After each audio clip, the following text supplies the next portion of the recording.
Hello everyone, स्वागत है आप सभी का अपने online breakthrough with Bharat sir channel में। आज हम विसरण दाब न्यूनता और सक्शन प्रेशर के सूत्र को विस्तार से समझेंगे।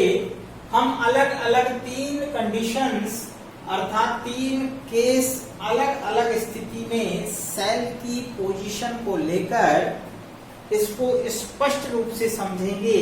साथ ही हमने ग्राफ के माध्यम से भी सभी कोशिका के वॉल्यूम्स को यहाँ पर समझाने का प्रयास किया है।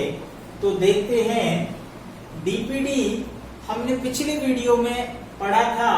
डीपीडी बराबर ओपी माइनस टीपी ये फॉर्मूला होता है और हमने आपको कहा था कि इस फॉर्मूले से संबंधित क्वेश्चंस बनते हैं, तो इसे आपको बहुत ध्यान से समझना है। स्फीत कोशिका, सबसे पहली हमने कंडीशन ली है स्फीत कोशिका अर्थात स्फीत कोशिका जो कि टर्जिट सेल होती है, उसमें डीपीडी का मान क्या होगा। तो आपसे क्वेश्चन पूछा जाएगा कि स्फीत कोशिका में डीपीडी का मान क्या होगा। पिछली वीडियो में भी हमने आपको बताया था कि जो टर्जिट सेल होती है उसमें स्फीत कोशिका में ओपी बराबर टीपी होता है। यहाँ आप देखिए फुल्ली टर्जिट सेल है तो यहाँ पर ओपी बराबर टीपी होता है और इसकी विसरण दाब न्यूनता 0 होती है। 0 क्यों होगी अब आप समझिए, क्योंकि जब कोशिका फूल जाती है तो उसमें टर्गर प्रेशर अधिकतम होता है और वो ओपी के बराबर होता है। अतः ओपी माइनस टीपी, यदि हम इसको इधर लेके आते हैं टीपी को, तो इस समीकरण को आप देखिए यहाँ इधर लेके आते हैं इक्वल से, तो ये माइनस हो जाता है अर्थात ओपी माइनस टीपी बराबर 0। यानी दोनों बराबर हैं तो दोनों को माइनस करेंगे एक को दूसरे से तो 0 आता है। अब इस रिलेशन को यहाँ पुटअप करते हैं इस फॉर्मूले में, तो डीपीडी बराबर क्या होगा, ओपी माइनस टीपी की जगह 0 यहाँ पर रखेंगे तो स्फीत कोशिका में डीपीडी का मान 0 होता है। या यूं कह लीजिए कि जो पूर्ण फूली हुई कोशिका है उसमें पानी को अंदर लेने की क्षमता, सक्शन प्रेशर, चूषण दाब 0 होता है। नेक्स्ट कंडीशन हम लेते हैं शलथ कोशिका।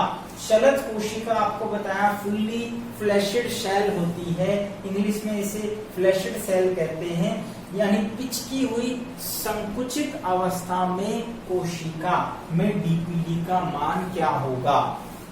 तो हम जानते हैं जब कोशिका शलथ अवस्था में होती है, यहाँ पर शलथ कोशिका की हम बात कर रहे हैं, तो यहाँ शलथ,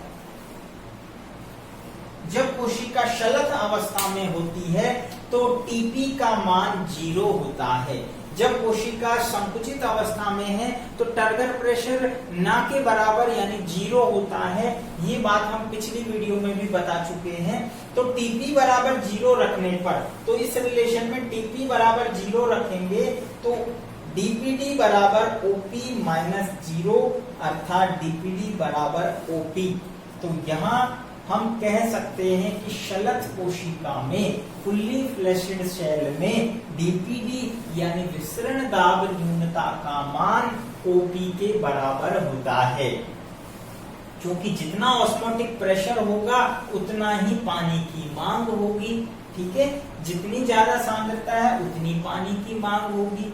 नेक्स्ट हम तीसरी कंडीशन लेते हैं जीव द्रव कुंचित कोशिका में एक प्लाज्मोलाइट सेल के अंदर डीपीडी का मान अधिकतम होता है।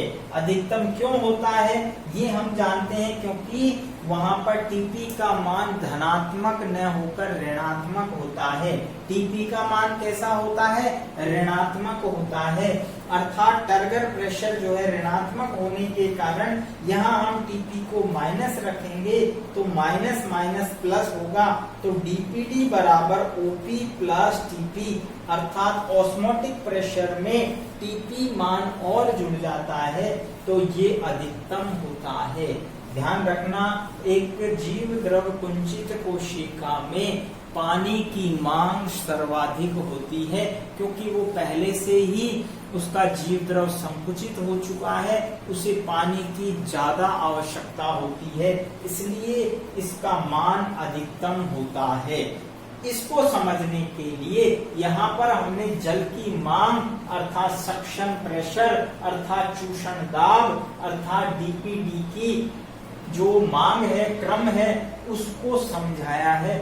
आप देखिए, जीव द्रव कुंचित कोशिका में सर्वाधिक ग्रेटर देन साइन है, सबसे अधिक मांग होती है। उससे कम एक शलथ कोशिका में होगी जो पिचकी हुई है, उससे कम अर्ध स्फीत कोशिका के अंदर, और स्फीत कोशिका जो पूर्ण स्फीत कोशिका है उसमें डीपीटी का मान सबसे कम होता है, हमने कहा 0 होता है। तो यहाँ पर आप देख सकते हैं कि डीपीडी अधिकतम होता है जीव द्रव कुंचित कोशिका में, जबकि सबसे कम या मिनिमम होता है एक पूर्ण स्फीत कोशिका में। एक पूर्ण स्फीत कोशिका में डीपीडी का मान 0 होता है। तो ये जो क्रम है इसको आप समझ सकते हैं। इसके अलावा हमने एक चार्ट और रेखा चित्र बनाया है जहां पर हमने सभी कोशिका के वॉल्यूम्स को और उसके दाब्स को रिलेटेड करके समझाने का प्रयास किया है। तो यहाँ आप देख सकते हैं, ये डायग्राम हमारे एनसीईआरटी की बुक में भी है, तो ध्यान रखना इससे संबंधित क्वेश्चंस सीधे सीधे डायरेक्टली जो है नीट एग्जाम में पूछे जाते हैं। तो यहाँ आप देखिए, ये समान दाब पर हमने देखा है, ये शलथ कोशिका है, शलथ कोशिका में टीपी का मान 0 है, जबकि ऑस्मोटिक प्रेशर का मान अधिकतम होता है। जैसे जैसे कोशिका के अंदर पानी अंदर आता है, शलथ कोशिका की डीपीडी देखिए अधिकतम होती है, और यहाँ पर आप जाएंगे तो डीपीडी 0 हो जाती है। साथ ही साथ जैसे जैसे टीपी का मान बढ़ेगा, पानी अंदर आएगा कोशिका के अंदर, तो टीपी यानी टर्गर प्रेशर बढ़ेगा, और टर्गर प्रेशर बढ़ेगा तो ओपी का मान कम होगा। तो एक स्थिति ऐसी आती है कि टीपी यानी टर्गर प्रेशर और ओपी यानी परासरण दाब बराबर हो जाते हैं। तो ओपी माइनस ओपी बराबर टीपी के हो जाता है इस कंडीशन में। और ये कंडीशन कब आती है? जब कोशिका पूरी तरह से पानी को अंदर ले लेती है, अर्थात फुल्ली टर्जिड सेल हो जाती है, पूर्ण स्फीत हो जाती है। और वही जब पूर्ण स्फीत हो गई है, यानी शलथ कोशिका से पूर्ण स्फीत हो गई है, टर्गर प्रेशर फुल हो गया है, बाहर की तरफ धक्का दे रही है भित्ति के, तो ऐसी स्थिति में डीपीडी का मान 0 होगा, क्योंकि पानी की मांग खत्म हो जाएगी। जब पूरी कोशिका फूल गई है तो पानी की कहाँ जरूरत है, इसलिए डीपीडी बराबर 0, ओपी बराबर टीपी। कोशिका फुल्ली स्फीत अवस्था में आ गई है।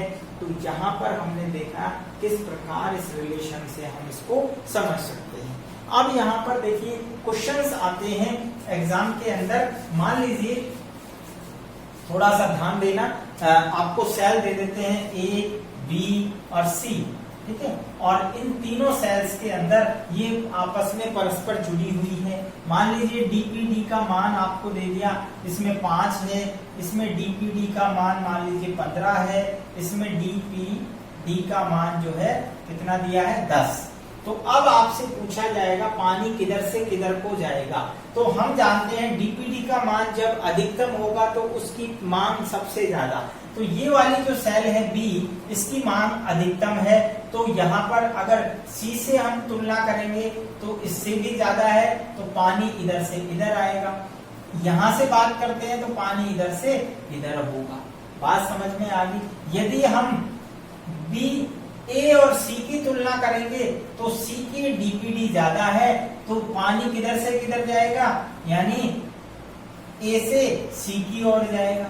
ठीक है, तो इस प्रकार हम बता सकते हैं सेल्स के अंदर परासरण की दिशा, पानी की दिशा, ये डीपीडी पर डिपेंड करती है। इस तरह से बहुत सारे क्वेश्चंस पूछे जाते हैं नीट एग्जाम के अंदर।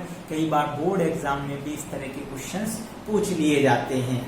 तो मिलते हैं नेक्स्ट वीडियो में। अब हमें उम्मीद है कि आपको डीपीडी का मान बहुत अच्छी तरह समझ में आ गया होगा। हमारी वीडियोस को लगातार एंड तक देखिए, आपको पूरा टॉपिक समझना है। तो पिछली सभी वीडियोस को जो प्लांट फिजियोलॉजी में बताई है उन सभी को देखिए, तभी आपको लगातार एक एक करके टॉपिक समझ में आएंगे। उम्मीद है अगली वीडियो में फिर मिलेंगे, तब तक के लिए थैंक यू।